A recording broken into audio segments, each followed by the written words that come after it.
ఈశ్వర వాడికి తెలియలేదు అమాయకత్వం, నన్ను నిష్కారణంగా ద్వేషిస్తున్నాడు. ఈశ్వర సద్బుద్ధిని కటాక్షించి అలా ద్వేషించకుండా చూడు. అందుకే అజాతశత్రువు అన్నది ఒకడికి అన్వయం అవుతుంది కానీ అందరి వైపు నుంచి అజాతశత్రువు కాడు. ధర్మరాజు అజాతశత్రువు అని నేను అన్నాను అనుకోండి, పుట్టని శత్రువులు కలిగిన వాడు. అంటే ధర్మరాజు గారు ఎవరి యందు శత్రుభావన పొందడు. ఆయన యందు ఎవరైనా శత్రుభావన పొందితే ఆయన ఏం చేస్తాడు దానికి? అంటే ఆయన అలాని ఊరుకోడు, ఆయన భగవంతుణ్ణి ప్రార్థిస్తాడు. ఈశ్వర వారికి సద్బుద్ధిని కటాక్షించు, వారికి కూడా మంచి బుద్ధినిచ్చి నా యందు లేని దోషాన్ని ఆరోపించి శత్రుభావన పెట్టుకోకుండా పరమ మిత్రభావనతో అందరం చెయ్యి పట్టుకొని మంచి పనులు చేసేటట్టుగా మా యందు సద్బుద్ధిని కటాక్షించు, ప్రేమభావాన్ని మాలో కల్పించు, ఈ శత్రుభావములు విడనాటేటట్టుగా చెయ్యి అని ముందు ఎవడు తన యందు శత్రుభావాన్ని ప్రకటించాడో వాడు తన యందు మిత్రభావాన్ని పొందేటట్టుగా తన నడవడి మారాలని, తాను నిగ్రహింపబడాలని, అవతల వారి యందు సద్బుద్ధి కలగాలని, నేనుకి మధ్య ఉన్న భేదాన్ని నేను నువ్వు అని కాకుండా పెద్ద నేనుగా భావన చేసి ప్రార్థన చేసి చూపిస్తారు. అందుకే ఆత్మవత్ సర్వభూతేషు యపశ్యతి సపశ్యతి, అలా ఎలా చూస్తావో అలా చూడడం నేర్చుకో. అలా చూడడం నేర్చుకున్న నాడు ఎన్నడూ కూడా లోకంలో దొంగ బుద్ధి కలగదు, ఇంకొకరిది పుచ్చుకోవాలనేటటువంటి తాపత్రయం నీకు కలగదు. మీరు ఇక్కడ నన్ను ఒక మాట అడుగుతారు, నాకు బాగా తెలుసు. ఏమండి, దొంగతనం చెయ్యకూడదు అని మీరు అన్ని మాటలు చెప్తున్నారు. ఒకవేళ చేస్తే ఏమవుతుంది? అది చాలా మంచి సద్బుద్ధితో కూడినటువంటి ప్రశ్న. నేను దొంగతనం చేసి ఇంకొకరి సొత్తు నేను సంపాదిస్తే ఏమవుతున్నప్పుడు? ఇక్కడే శాస్త్రంలో ఒక అత్యంత గంభీరమైనటువంటి విషయం దాక్కుని ఉంటుంది. శ్రద్ధ నీకు కలిగి ఉంటే నువ్వు దొంగతనం చెయ్యవు, శ్రద్ధ లేకపోతే దొంగతనం చేస్తావు.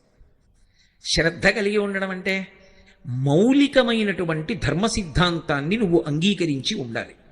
ఏమిటి మౌలికమైన సిద్ధాంతం? సనాతన ధర్మంలో మౌలికమైన సిద్ధాంతం, సనాతన ధర్మం అంతా దేని మీద ఆధారపడుతుంది అంటే పునర్జన్మ సిద్ధాంతం మీద ఆధారపడుతుంది. పునర్జన్మ సిద్ధాంతాన్ని నేను అంగీకరించాను అని చెప్పడమే బొట్టు పెట్టుకోవడం. బొట్టు ఎందుకు పెట్టుకుంటారంటే ప్రధానంగా నేను సనాతన ధర్మమునందు ప్రతిపాదింపబడిన పునర్జన్మ సిద్ధాంతమును అంగీకరించుచున్నాను.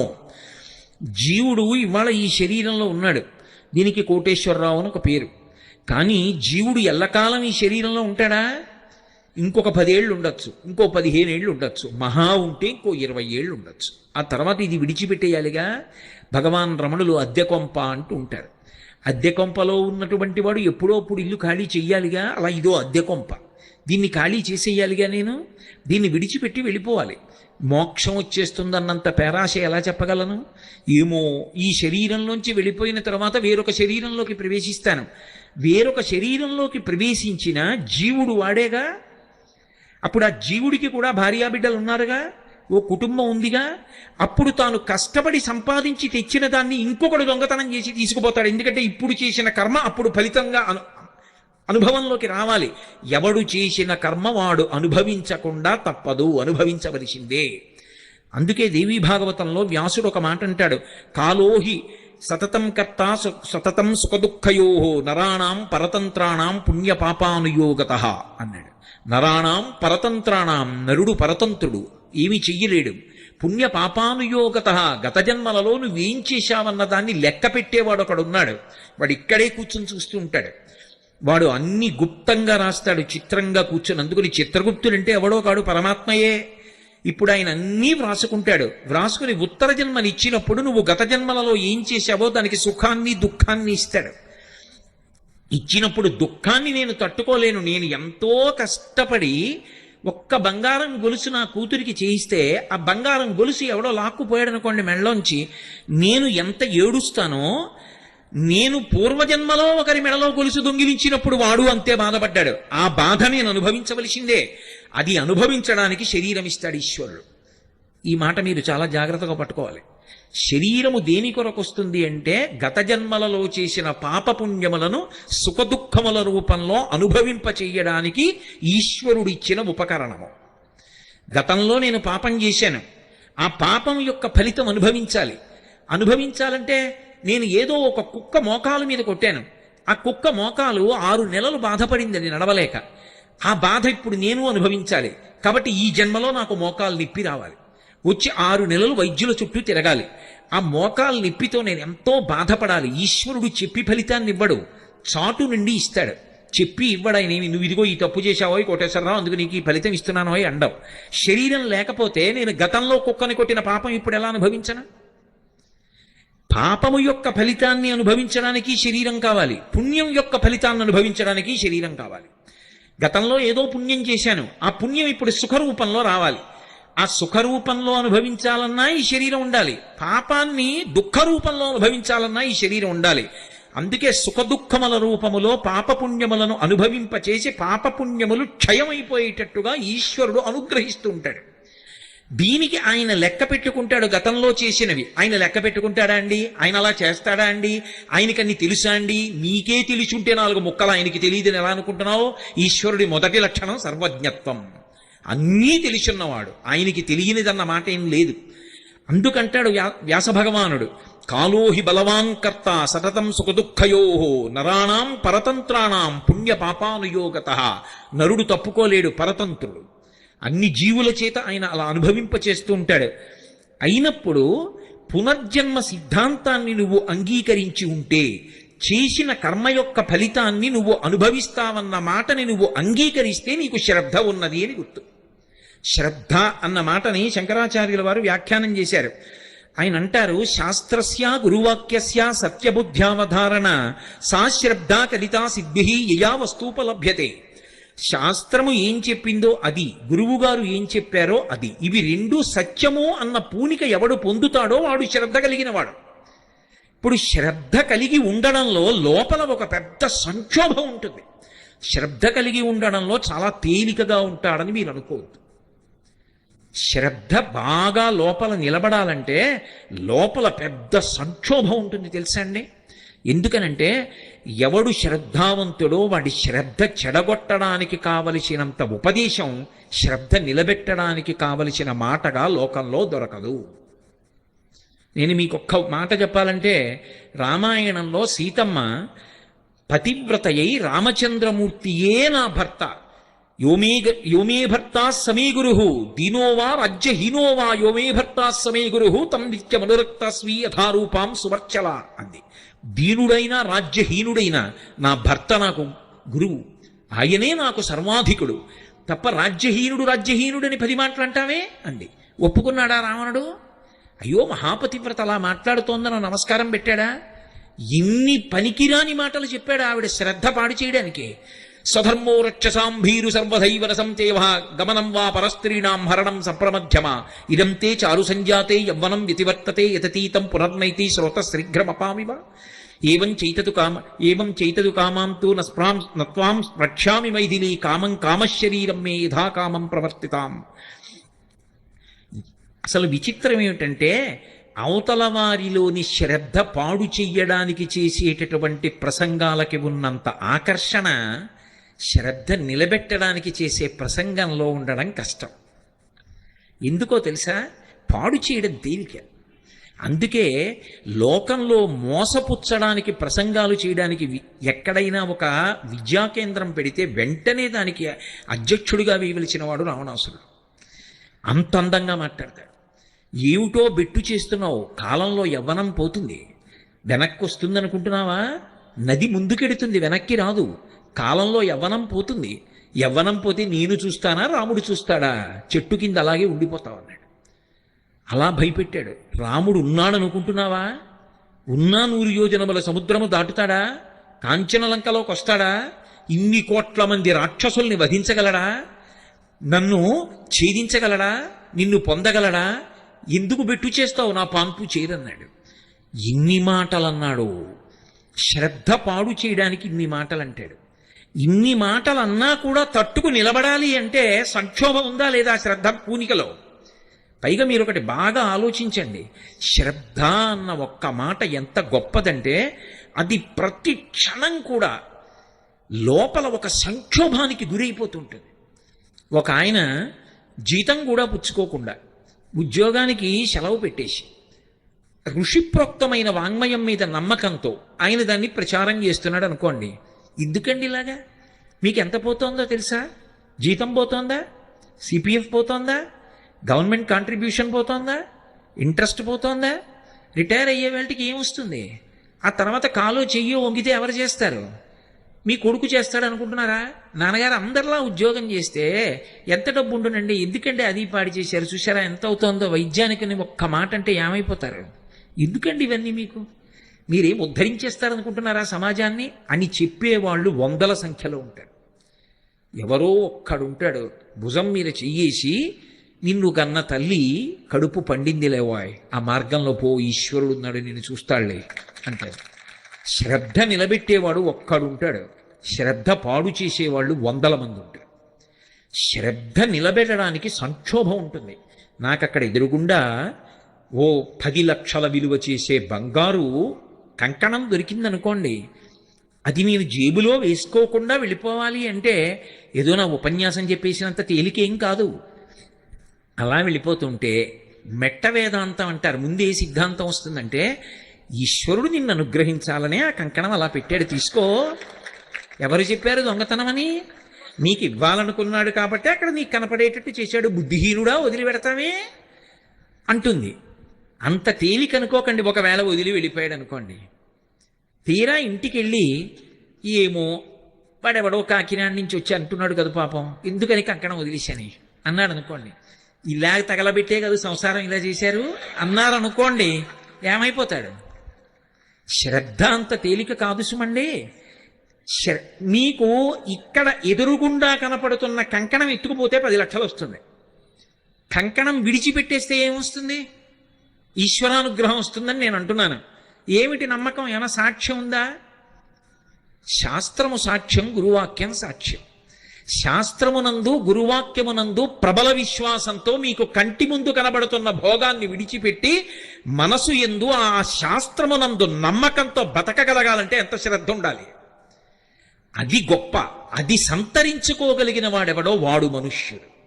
వాడు మిగిలిన వాళ్ళకన్నా ఎంతో పైకిక్కి నిలబడినవాడు. అందుకన్నారు శంకర భగవత్పాదులు, శాస్త్రస్య గురువాక్యస్య సత్యబుద్ధ్యావధారణ సా శ్రద్ధ కడితా సిద్భి యా వస్తూపలభ్యతే. ఏ మహాపురుషుడు మాట్లాడినా శ్రద్ధ గురించి మాట్లాడతాడు. అందుకే షిరిడీ సాయిబాబా గారి సిద్ధాంతాల్లో ప్రధాన సిద్ధాంతం కూడా శ్రద్ధ. అందుకే ఆ శ్రద్ధ యందు ఊంచుకోగలిగితే, ఆ సంక్షోభాన్ని మనసులో తట్టుకోగలిగితే ఏమీ కాదు. నాకు పరమేశ్వరుడు ఉన్నాడు, ఆయన నన్ను ఆదుకుంటాడు. ఆయన అనుగ్రహం నేను పొంది ఉండగా నన్ను చెనకగలిగిన వాడెవరు? నాకేమి అటువంటి విపత్కర పరిస్థితి రాదు. నేను హాయిగా భగవంతుడి గురించి రమించి చెప్పుకుంటూ ఉండగా నా గుండె ఆగిపోతుంది. ఏ కుర్చీలో కూర్చుని ప్రవచనం చేస్తున్నానో ఆ కుర్చీలోనే నా శరీరత్యాగం చేస్తాను తప్ప నేను బెంగ పెట్టుకుని మంచం ఎక్కి పడిపోవలసిన అవసరాన్ని ఈశ్వరుడు నాకు కల్పించడు. నేను ఆయనని నమ్మి ఉండగా ఆయన నన్ను పాడు చేస్తాడా? ఒక్కనాటికి పాడు చేయడు. కాబట్టి నాకు ధర్మం ఒక్కటే కావాలి, నాకు శాస్త్రము కావాలి, నాకు గురువు గారు కావాలి, నాకు ఈశ్వరుడు కావాలి. ఇది శ్రద్ధ. దొంగతనాన్ని గెలవడానికి కావలసినది ఏది అంటే శ్రద్ధ కావాలి. ఇది చాలా అవసరం. తనకి కడుపులో ఆకలేస్తున్నా ముట్టుకోకుండా ఉండాలంటే దేనికి కట్టుబడి ఉండాలండి? రంతిదేవుడు కడుపు మండిపోతూ ఉంటే కొన్ని రోజులుగా అన్నం లేకపోతే వచ్చిన అన్నం ఇలా తినబోతుంటే వచ్చి అడిగితే పెట్టేశాడు. మంచినీళ్ళు ఒకటే తాగబోతున్నాడు, అప్పుడు కూడా వచ్చి పుచ్చేసుకున్నాడు. ఎవరో వచ్చి అయ్యా దాహంగా ఉంది ఇవ్వండి అన్నాడు. ఆయన మంచినీళ్ళు ఒకటే ఉన్నాయి అనలేదు. అది పోతనగారి పాండిత్యం. అన్నము లేదు, కొన్ని మధురాంబువులున్నవి త్రావుమన్నా అన్నాడు. అయ్యయ్యో, ఇంత దాహమేస్తోందంటే, ప్రాణాలు గతులు తప్పిపోతున్నాయంటే అన్నం తినెన్నాళ్ళయిందో నువ్వు. ఆయన రంతిదేవుడు తిని చాలా రోజులైంది. అన్నం తిని ఎన్నాళ్ళైందో తిందామంటే ఎవడో వచ్చాడు పెట్టేశాను, నీళ్ళు కూడా తాగనివ్వమా అనలేదు ఆయన. అన్నము లేదు, నీకు అన్నం పెట్టడానికి అన్నం లేదయ్యా, కొన్ని మధురాంబువులున్నవి, తీయటి నీళ్లున్నాయి, త్రావుమన్నా తాగవయ్యా.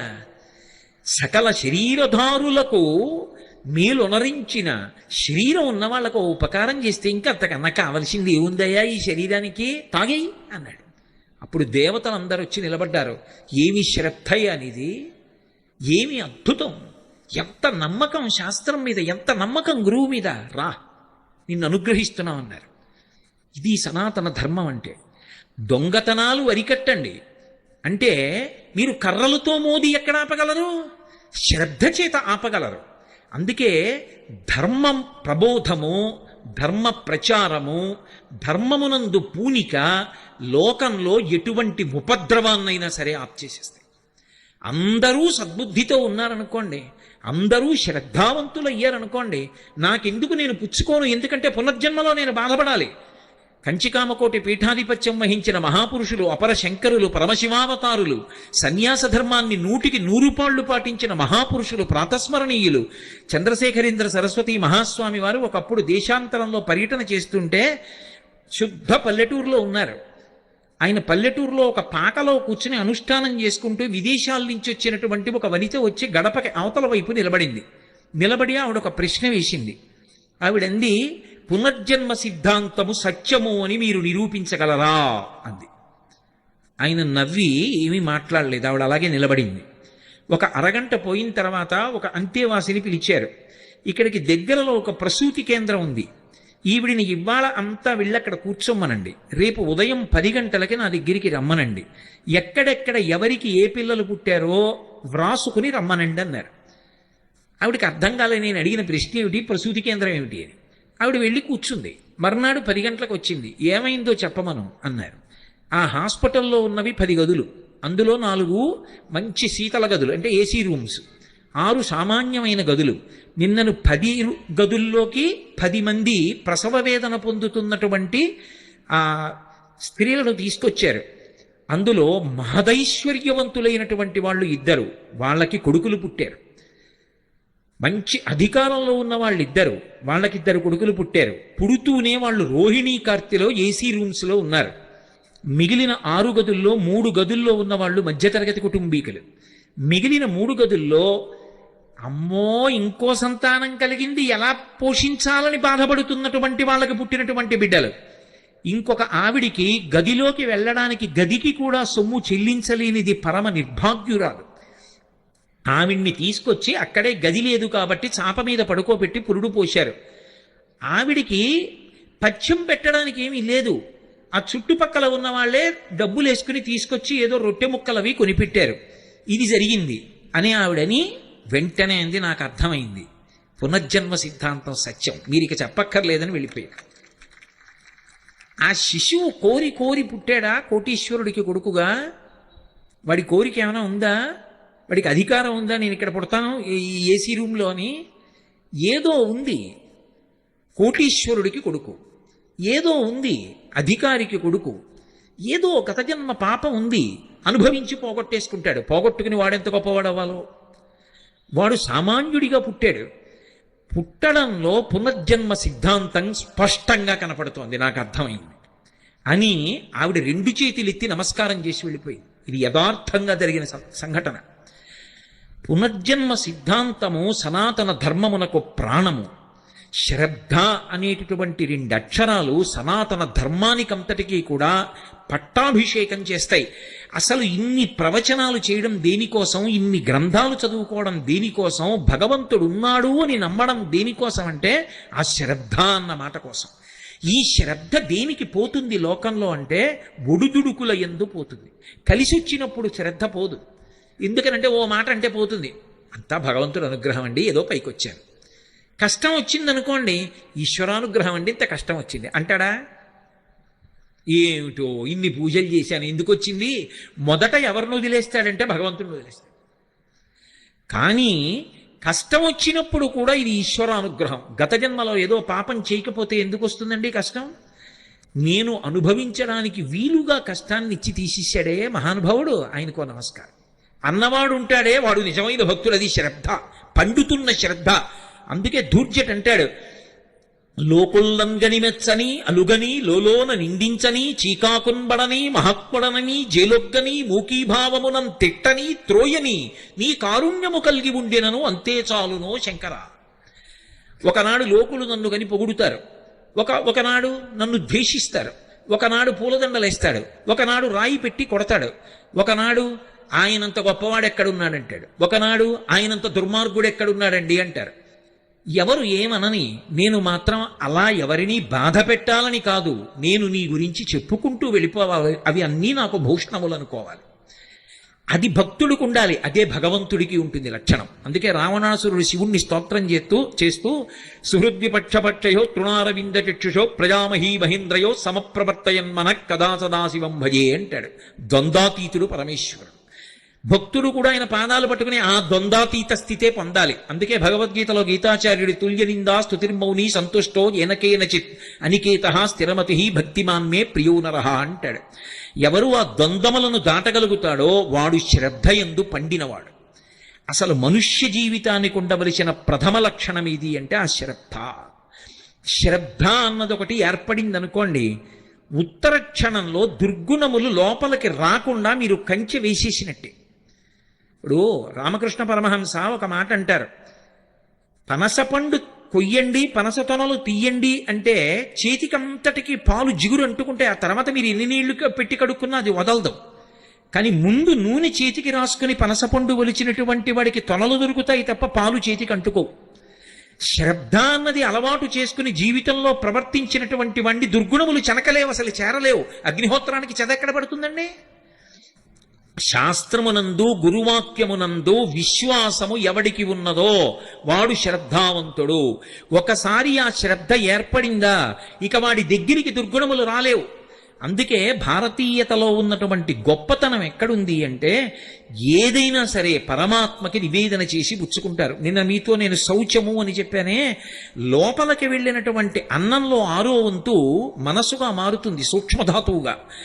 అందుకే అన్నం తినేటప్పుడు కూడా దానికి అంత శౌచ్యం ఇచ్చి తీసుకుంటారు, ఎందుకంటే శ్రద్ధ పాడైపోకూడదు తిన్న అన్నం వల్ల. అందుకే ఇది న్యాయార్జితాహారము, భగవదర్పితాహారము, మితాహారము, సాత్వికాహారము, ఇన్ని నియమములు కలిగినటువంటి ఆహారాన్ని పుచ్చుకుంటారు తప్ప ఎక్కడ పడితే అక్కడ ఏ ఆహారం పడితే ఆ ఆహారం పుచ్చుకోకుండా ఉండడానికి కారణం అది లోపలికి వెళ్ళి 6వ వంతు మనసైన తరువాత శ్రద్ధకించి భంగం అయిందనుకోండి, దానివల్ల ధూర్తచేష్టితాన్ని చేస్తే జీవుడు పాడైపోతాడు. లలితా సహస్రనామ స్తోత్రానికి భాస్కరరాయల వారు వ్యాఖ్యానం చేశారు. ఆయన చేయడం ఏమిటి, అమ్మవారు చేయించింది ఆయనలో దూరి. చేయించినప్పుడు ధన్య అని ఒక నామం, దానికి వ్యాఖ్యానం చేయించారు. మనసు అస్తమానం ఐశ్వర్యం మీదే ఉండిపోయిందనుకోండి, దాని లక్షణం ఏమిటంటే దేని మీద ప్రీతి ఉందో ఆఖరి ఊపిరిలో దాన్ని స్మరిస్తుంది. మనసుకి కదలిక ఉంటుంది. ఆ కదలిక దేని మీద అంటే ఊపిరి మీద ఆధారపడుతుంది. అందుకే పూజ చేసేటప్పుడు ప్రాణాయామం చేయిస్తారు. ఊపిరి నిలబడితే మనసు నిలబడుతుంది, మనసు నిలబడితే ఉపచారంలో ఈశ్వరుణ్ణి చూస్తారు. ఇప్పుడు ఆఖరి ఊపిరిలో ఆఖరిసారి కదిలినప్పుడు దేని మీద ఎక్కువ ప్రీతి ఉందో దాన్ని పట్టుకుంటుంది. ఇప్పుడు శ్రద్ధ లేదనుకోండి, ఊళ్ళో ఉన్నవన్నీ తెచ్చి ఇంట్లో పెట్టాడు అనుకోండి, దొంగతనాలు చేసి దాని మీదే మనసు పెట్టుకుని వెళ్ళిపోయాడు అనుకోండి, తిరియక్కైపోతాడు. కోట్ల జన్మలు భూమికి అడ్డంగా ఉంటుంది వెన్నుపాము, నిలువుగా పెరగడం. అందుకే సనాతన ధర్మంలో దేవతలు కొండల మీద కూర్చుంటారు. ఎందుకు కొండల మీద కూర్చుంటారంటే వాళ్ళకేం సరదా పుట్టి కాదు.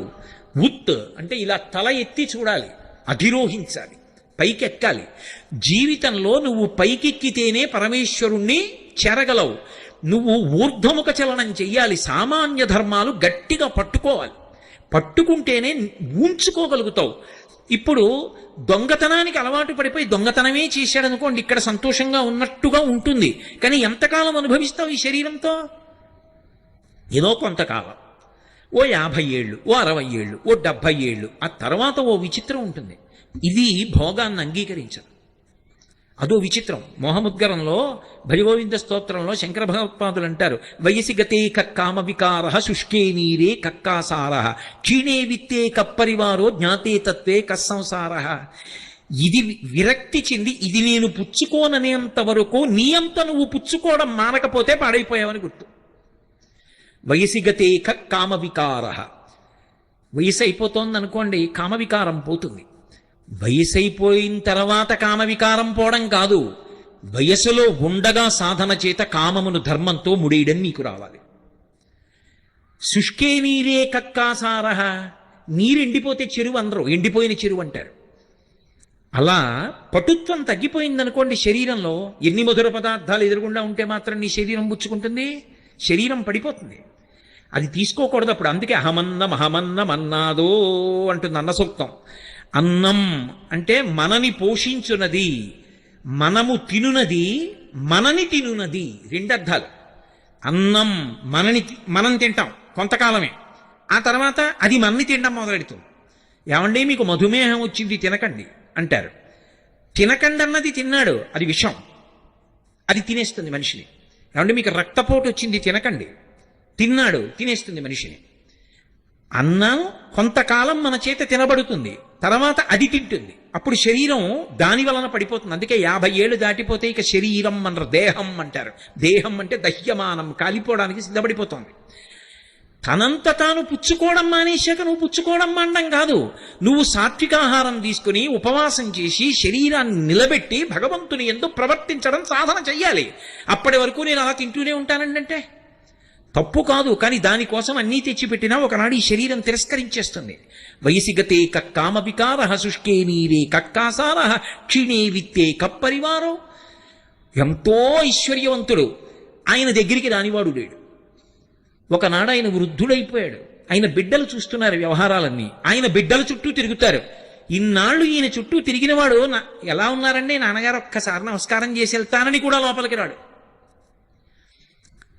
కాబట్టి నీ దగ్గర డబ్బు ఉన్నంత కాలమే, ఆ డబ్బుని నువ్వు నిర్వహించగలిగినంత కాలమే నీ చుట్టూ. నిర్వహించడానికి ఓపిక దీనికి తగ్గితే వెనక బిడ్డలు పుచ్చుకుంటారు, ఇక నీ చుట్టూ ఉన్న పరివారం నీ చుట్టూ ఉండరు. క్షీణే విత్తే కప్పరివార జ్ఞాతే తత్వే కస్సంసార. ఇది తెలుసుకున్న వాడికి ఇంకా సంసారం ఎక్కడుంది? ఇది ముందే తెలిసిందనుకోండి, అనుష్ఠానంలోకి తెచ్చేసుకుంటాడు జాగ్రత్తగా. అప్పుడు శరీరం తిరస్కరించక ముందు తాను తిరస్కరించి జాగ్రత్త పడతాడు, అది శ్రద్ధ. అప్పుడు దొంగతనం చేసి ఎందుకు తెస్తాడు? సాత్వికంగా తెచ్చుకుంటాడు, అది చాలు నాకు. విత్తేన సర్వే వశాహ, దాని చేత నాకు అన్నీ సమకూరుతాయి. అన్నీ అన్నప్పుడు అర్థం ఏమిటి? ఉత్తర జన్మలలో నేను పాడైపోను. ఈ శాస్త్రం మీద గురువు గారి మీద ఉన్న శ్రద్ధ ఉందే, ఇది ఏమవుతుందంటే ఈ శరీరం పడిపోతున్నప్పుడు కూడా దీనికి ఊపిరి అందదు. ఒకప్పుడు ఆ ఊపిరి కోసం కొట్టుకుంటుంది. ఆ ఊపిరి తీయలేకపోతే ఒళ్ళు చెమట్లు పట్టి అసలు ఎంత బాధో పడిపోతుంటే, ఆ బాధపడిపోతున్నప్పుడు కూడా ఒరే ఒకనాడు శరీరం పడిపోతుందిరా, భగవన్నామం విడిచిపెట్టకు అని చెప్పిన గురువుగారి పాదాలు, ఆ గురువుగారు చెప్పిన మాటలు జ్ఞాపకం వచ్చి, ఓ ఇది పడిపోయే సమయం ఆసన్నమైందనమాట అని భగవంతుడి మీద దృష్టి పెడతాడు. ఎందుకని? శ్రద్ధ, శాస్త్రం మీద గురువు మీద ఉండిపోయింది దృష్టి. ఇప్పుడు అది పెట్టుకుని వెళ్ళిపోయాడు. ఆయన సంపాదించింది ధార్మికమైన మార్గంలో తప్ప ఆయన దొంగతనం చేసి తెచ్చింది లేదు. ఆయన అనుభవించడానికి ఏముంది పాపం? కాబట్టి ఉత్తర జన్మలు క్షేమకరంగా ఉంటాయి. ఈ జన్మలో ఓ 30 ఏళ్ళు సంతోషించడానికి 3 కోట్ల జన్మలు పాడు చేసుకోమని ఎవడు చెప్పాడు? పెట్టుబడి రీత్యా చూసినా కూడా అది దోషభూయిష్టమైన జీవితమే కదూ. అందుకని శ్రద్ధతో ఉన్నవాడెవరో వాడు అస్థేయమును పొందగలడు, అంటే దొంగ బుద్ధి లేకుండా జీవించగలడు. సామాన్య ధర్మంలో ఏదో దొంగతనం చేయకండి అని చెప్పడం శాస్త్రం యొక్క ప్రయోజనం కాదు. దొంగతనం చేయకుండా ఉండడానికి మనసు బాగా ఉంచుకునేటట్టుగా ఏది అందించాలో అందిస్తుంది. అందుకే మీరు ఒకటి బాగా గమనించండి, అన్నిటికన్నా చాలా గొప్ప దానం ఏది అంటే ధర్మమునకు సంబంధించినటువంటి విషయములను లోకమునందు ప్రచారము చేయుట. మీరు ఇవాళ అన్నం పెట్టారనుకోండి, సాయంకాలానికి జీర్ణమైపోతుంది, మళ్ళీ ఆకలేస్తుంది. ఓ కంటికి శస్త్రచికిత్స చేయిస్తే కొన్నాళ్ళకి మళ్ళీ రెండో కంటిలో మసక ఏర్పడి శస్త్రచికిత్సకు సిద్ధం అవుతుంది. ఇవాళ జ్వరానికి ఔషధం ఇప్పిస్తే రేపు మళ్ళీ ఔషధాన్ని కోరుకుంటుంది. మీరు ధర్మం గురించి ఒక్క ప్రసంగం చేస్తే అధర్మ మార్గంలో వెడదామనుకున్నవాడు కూడా మానేస్తే వాడి వలన బాధపడవలసిన కొన్ని 100 మంది దాని నుంచి తప్పుకుంటారు. పైగా విని ఆచరించిన వాళ్ళందరూ ఉద్ధరణ పొందుతారు. అందుకే ప్రవచనానికన్నా ధర్మ ప్రచారం కన్నా గొప్పది లోకంలో ఇంకొకటి లేదు. అది ఆత్మోద్ధరణ హేతు. అందుకు ఈ దేశంలో మహాత్ములు కూడా తమలో తాము రమించి ఆత్మానుభవాన్ని పొందగలిగిన యోగులు కూడా ఆ మౌనాన్ని విడిచిపెట్టి ప్రత్యేకంగా వచ్చి వాళ్ళకి మౌనం విడిచిపెట్టడం ఇష్టం కాకపోయినా మన కోసమని మాట్లాడతారు. అందుకే వాళ్ళు అనుగ్రహించి మాట్లాడారు కాబట్టి వాళ్ళు మాట్లాడితే ప్రవచనం చేశారు, ఉపన్యాసం చెప్పారు అందరూ, అనుగ్రహ భాషణం చేశారంటారు. ఎందుకని అంటే వాళ్ళు మాట్లాడక్కల, వాళ్ళు మౌనంలో ఒక్కటైపోయి అన్నీ లోపలికి తీసుకుని రమిస్తారు. అలా రమించగలిగినటువంటి వాడు తన సౌఖ్యాన్ని పక్కన పెట్టి వచ్చి మాట్లాడుతున్నాడు. ఎందుకని? అయ్యో వీళ్ళు పాడైపోకూడదని మనకు ఉపదేశం చేస్తున్నాడు ఆయన. ఆ ఉపదేశం శాస్త్రాన్ని ఆధారం చేసుకుని జరుగుతోంది. ఆ ధర్మ ప్రచారమునకు లోకంలో అంత పెద్ద పీట. ధర్మ ప్రచారము కన్నా కూడా లోకులు, ప్రత్యేకించి నరులు మంచి మార్గంలో నడవడానికి కావలసినటువంటి మార్గము ఇంకొకటి ఉండదు. ధర్మమునందు అందరూ ఊంచుకుంటే అసలు లోకంలో నేరము, శిక్ష ఈ రెండు మాటలు ఉండవు. రామాయణంలో ఓ మాట అంటారు, ఎవరి నోటి విన్నా రామా రామా రామా అంతే. ఇంటికి తాళం కప్పలేదు. ఇంట్లో పెద్దవాళ్ళు చిన్నవాళ్ళకి ప్రేతకార్యం చెయ్యడం లేదు. భార్య బ్రతికి ఉండి భర్త వెళ్ళిపోవడం, భార్య వైధవ్యం పొందడం లేదు, దొంగతనాలు లేవు. ఇది ఫలశ్రుతి. ఎలా ఉంటుంది ఇదంతా? అంటే అందరూ రామా రామా రామా అన్నారు. రాముడు ఏమంటాడు? శాస్త్రము శాస్త్రము శాస్త్రము గురువు అంటాడు. ఇది మీరు పట్టుకోవాలి. రామరాజ్యం రామరాజ్యం అంటారు. రామరాజ్యం రాముడే పరిపాలిస్తే వస్తుందని నేను అన్నాను అనుకోండి, మళ్ళీ రాముడు వస్తేనే, మళ్ళీ రామావతారం వస్తే రామరాజ్యం వస్తుంది. అలా అయితే రాముడు మనకిచ్చింది ఏమీ లేదని గుర్తు. మళ్ళీ ఆయన వస్తే రామరాజ్యం వస్తుంది కాదు. రాముడు ఎప్పుడైనా పరిపాలన చేస్తున్నప్పుడు సంక్లిష్ట పరిస్థితి ఏర్పడితే ఎంతమంది ఎన్ని సలహాలు చెప్పినా వింటాడు. తాను నిర్ణయం తీసుకునేటప్పుడు ఏమని చెప్తాడంటే, నేను ఈ పని ఇలా చేస్తాను, ఎందుకో తెలుసా, శాస్త్రం ఇలా చెయ్యమని చెప్పిందంటాడు. శాస్త్రము ప్రమాణం ఆయనకి. తస్మాత్ శాస్త్రం ప్రమాణంతే కార్యాకార్యం వ్యవస్థితౌ. శాస్త్రం ఎలా చెప్పిందో అలా చేస్తాడు. శాస్త్రం ఎలా చెప్పిందో అలా చేసినటువంటి రాముని యొక్క పరిపాలన యందు ఎవ్వరూ బాధపడకుండా ఉన్నారు అంటే, నువ్వు కూడా శాస్త్రమును ప్రమాణంగా చేసుకుని పరిపాలన చేస్తే అప్పుడు కూడా రామరాజ్యమే వస్తుందని చెప్పాలి. అంతేగాని రాముడు వస్తేనే రామరాజ్యం వస్తుందంటే రామరాజ్యం రాముడు వచ్చేదాకా రాదు అని అమంగళకర వాక్కు. కాబట్టి సా శ్రద్ధ కదితా సిద్భి యా వస్తూపలభ్యతే. బాగుందండి, మీరేదో తలకొట్టుకు చెప్తున్నారు, సంతోషం. కానీ శ్రద్ధ కలగకపోతే ఎంత మీరు చెప్పినా ఇక్కడ విన్నప్పుడు పోని మీ మీద ఎందుకు పెట్టడం? ఈ ప్రసంగం చేస్తున్నప్పుడు నాకు శ్రద్ధ ఉంది కానీ కిందకి దిగేటప్పటికి పోయిందనుకోండి, ఏదో దొంగతనం చేయాలనిపించింది అనుకోండి, అప్పుడు ఎలా? ఎవరికి చెప్పను? మళ్ళీ బెంగళూరు వచ్చినప్పుడు మీకు చెప్పనా, ఏమండి దొంగ బుద్ధి గురించి మీతో చెప్పాను కానీ ఆ రోజు సభ నుంచి వెళ్ళగానే ఏదో చిన్న వస్తువు ఎత్తుకుపోయాను సుమండి, అది ఏమిటో మరి ఆ రోజే దొంగతనం చేశాను విచిత్రం అని మీకు చెప్పనా? కాదు, అలా చెప్పలేదు శాస్త్రం. శాస్త్రం ఏం చెప్పిందంటే, నీ బలహీనత ఏది ఉందో దాన్ని బలహీనతగానే నువ్వు గుర్తించగలిగితే. ఆయన అలా చెప్తాడు కానండి, కళ్ళ ముందు దొరికింది ఎక్కడ వదిలేస్తామండి అన్నవాడికి భగవంతుడు ఏం చేస్తాడు? ఆయన అలా చెప్పాడు, అది సత్యం, నేను అలా తీసుకోకూడదు పక్క వాళ్ళది, కానీ దొంగతనం చేసేసాను, నాకు ఈ బుద్ధి పోవట్లేదు, ఏదో ఒకలా పక్క వాళ్ళది ఎత్తుకొద్దామన్న భావన ఉంటోంది. ఇది ఎలా అంటే, ఎవరికి చెప్పమని చెప్పిందంటే, అసలు నీకు ఈ సంకల్పాలు రావడానికి కారణమైన మనసుని నీకు ఇచ్చినవాడు ఎవరు? భగవంతుడు. ఆయనకే చెప్పు.